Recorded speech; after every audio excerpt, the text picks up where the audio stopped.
How to fix DEVOUR crashing on Steam. Go to the library and right click on your game, open up the properties window, and then under general tab in launch options box, try to type -dx11, or you can also try -d3d11 if the first command did not work properly, and then go to installed files and click on this button right here to verify the game files.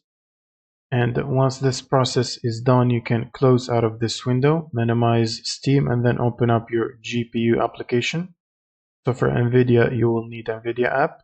Go to the drivers section from here, and then make sure to select Game Ready driver and download and install the latest driver. You can also hit this reinstall button to reinstall the latest one if you have it already.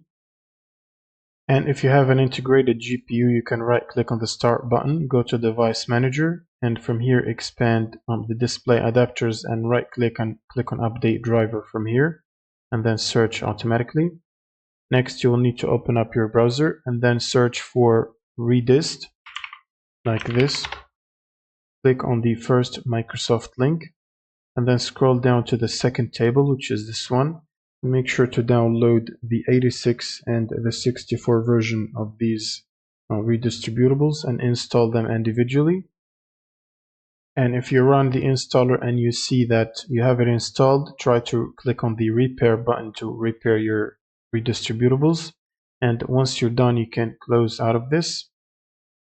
Next, you should try to disable any overlays that might be enabled. So for example, for the NVIDIA app, it has an overlay. Go to settings and then from here disable NVIDIA overlay by unchecking this box. You should do the same for Steam. Click on Steam on the top left, settings, and then in-game, and make sure to disable Steam overlay while in-game from here. You should also do the same on Discord. Click on the user settings and then scroll down to game overlay and disable it from here. Next, you will need to restart your computer, so you can close Steam and restart your PC from the power button here. And once your computer is restarted, you will need to search for Steam before launching the game. Right click on Steam and then run it as administrator. And then you can simply launch the game, and that should fix the crashing issues. Thanks for watching and subscribe.